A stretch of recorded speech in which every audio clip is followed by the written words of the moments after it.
guys. We're gonna have a really quick bedtime talk because it just prompted me. I just had a little sitch that reminded me of this. So I just want to talk really quick about like isolation and community and just like the importance of it, and especially in like self-development communities, or like after you get your heart broken or you lose friends or you go through something traumatic. I think a lot of times, because I went through this, you start to build like guardrails around people. You're so hurt by, especially if it's like one after the other, which I think happens to a lot of people. You go through like a season where you're being pruned, things are being removed, God's kind of leading you to something else, but you're in the in-between. So, you got rid of the old, but you don't have the new here yet. And it's amazing to spend time with yourself. I think I spend a lot of time with myself, but I can honestly say I feel like there's probably a lot of people who don't spend enough time with themselves. However, as somebody who's this major social butterfly and has been friends with everybody from every group and every background since I was young, like I've just always been intrigued by people and loved people. I was always so social and loved talking to everybody. I never had that like barrier of like, do you have a bad intention? Like, do I need to be discerning about you? Like, I never ever had that, even though I went through a lot as a child. And obviously I had people in my life who didn't have the best character. That was always like, I could flag that. But when it came to like my interpersonal relationships on a daily basis, I just always saw the best in people. And I think now culturally, because I kind of was a victim of it to a degree. I think culturally, when you're in this like very lonely stage of like you're in an in-between and people left your life and then new people are coming in, they're not there yet though.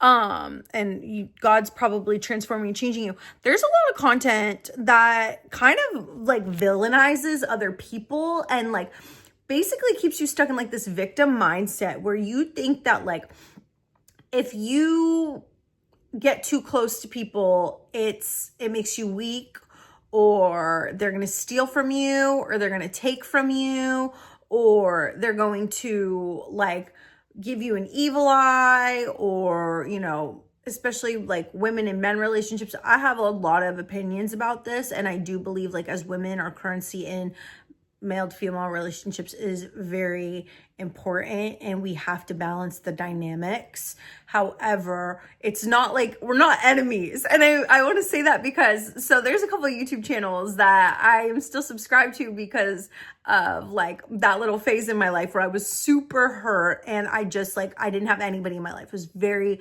like by myself. And thank God he's brought so many wonderful people into my life, and people that are in alignment with me, in alignment with him, and just like, it's amazing. But I ended up like developing these really like kind of unrealistic standards for other people. And it put me in a really depressed state because I didn't have enough social connection, and I've always been very social. Now I went through this hurt and I suddenly felt like the world wanted to hurt me. I felt like everyone hated me. I felt like no one understood me. I felt like very confused and upset about things that had happened and the way certain relationships transpired. And I know all of us can have a story about this, which is why I want to talk about this, because if you're going through something like this, I will tell you from my own experience, you're only going to build a greater guard in your heart and in your spirit that hurts you. You think you're protecting yourself by having all of these like barriers up against you and somebody else. All of these like, you think they're boundaries, but they're barriers. There's a difference between a boundary and a barrier. A boundary is not a wall. A boundary is an internal standard that you bounce things off of. So I'm not going to go into something automatically thinking this person wants to hurt me. I'm not going into something thinking the worst. And then that, like, if somebody does one little thing, I have to stonewall them. Because I will tell you, this has been my mindset for a while and it made me really depressed. So I had to change it. And I'm still very particular, especially in relationships, but I will say with friendships, it's like, I just love people. I love to get to know different people. And I no longer want to walk around with this wall up in my heart because it just breaks your heart further. So anyway, what I was saying was there's a couple channels I've been subscribed to, and they just talk so much about like shielding your energy and like, you know, other women wanting to copy you, or like men wanting to steal your energy, and being vampire. I know it sounds crazy, but like I think it's a definitely like a more common thing now for these topics to happen. And especially if you're like going through things, it's really easy for you to just like kind of isolate and then feel like a victim. And then now you feel like everybody's out to get you. And I want to tell you that like these women who I'm particularly talking about, who like, there's a difference between discernment and like having the ability to test a spirit and having the ability to know if something's from God or not, or if something's, you know, has good intentions for you or not, versus just like walking around glorifying the fact that you don't have friends, walking around basically thinking the whole world is out to get you. Like, do you understand what a miserable life that is? Because I literally spent 1.5 years with that mindset, and I never in my life had a mindset like that. And that was my saddest time. And I have only recently come to realize that that's a big part of why I was so sad, was because I felt like I had gotten hurt. So now nobody can come close to me unless they meet all of these really bizarre standards that I've gained from people on the internet that are not real. Okay, I got cut off. But anyway, really all I just wanted to tell you guys was like, there's a lot of stuff on the internet that doesn't really conjoin with real life.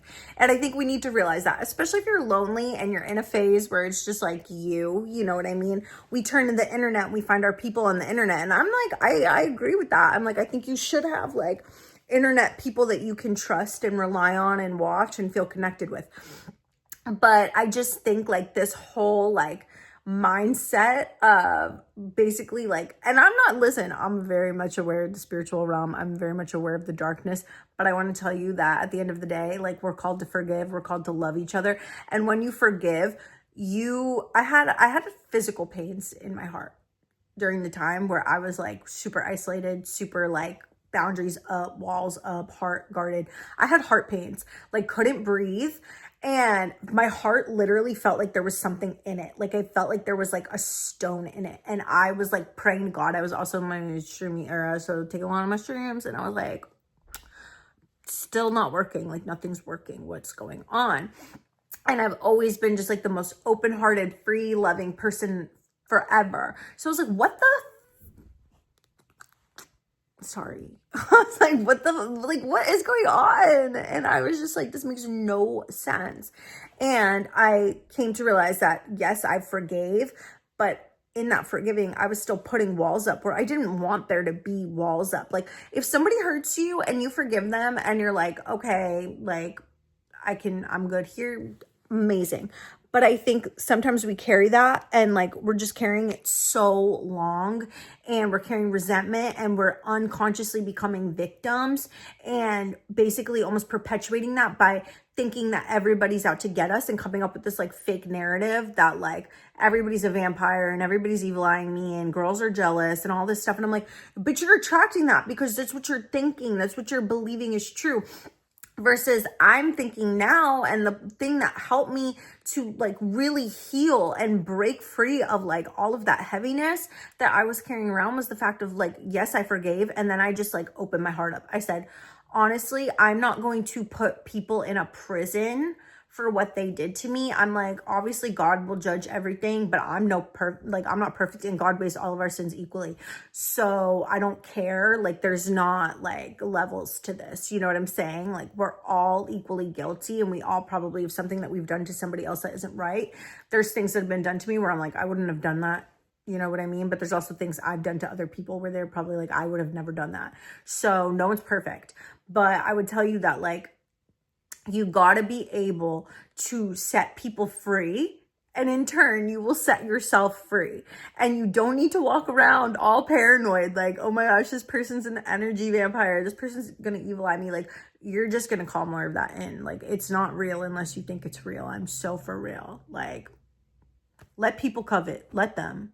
It's not, that's, again, God tells us not to, so that's them and God. Like, that's not me. But yeah, I think there's a lot of beauty in just like freeing yourself and letting all of that go, and just being open to community and different kinds of friendships and different kinds of people, because community is so necessary in this day and age. And it's becoming very like me, selfish. And like women should, and I'm talking to my girls, but also men, but like women do need to learn to put themselves first a little bit more. However, we all need one another, and especially with just like the state of the world, you never know when you're going to need community. You never know. And so I want to, share that little reminder to you and to me. It's like these guardrails, these walls that I'm putting up in my heart, they are not protecting me. They're just keeping love from reaching me. And so I don't care how bad someone hurt you. Like, I do care. I love you, but I've been severely hurt by people and I still have forgiven them. And it doesn't mean I'm going to let them trespass me multiple times. It just means like I'm now going to observe a different way to navigate this relationship. And in my different relationships, I just know what to look out for, but I'm not going to walk around in fear of being hurt, because we can't avoid getting hurt. It's a part of life. You can't avoid it. It's a part of being a human. The good experiences the bad experiences are just as valuable. They're more valuable than the good experiences. And I'm very positive, Pam, but I do think that negativity has so much like transformative power. So no matter what, it's like that you can use as fuel to make you better and be like a phoenix rising from the flames. But, there's just a lot of beauty to be had. And if we keep cutting ourselves off from other people by constantly thinking that it's like virtuous to have no friends and like, oh, okay, I have no friends and no one's like, you're just blocking yourself off. And this is a lesson I've literally had to learn and implement like recently, but I was like, why don't I feel like myself? Like, why have I felt so, and it, so like disconnected? And my heart literally was like bunched up. And now I understand, after so much forgiving and so much kind of navigating my own true feelings without feeling like I had to like stuff them down or that I had to feel a certain way because something happened.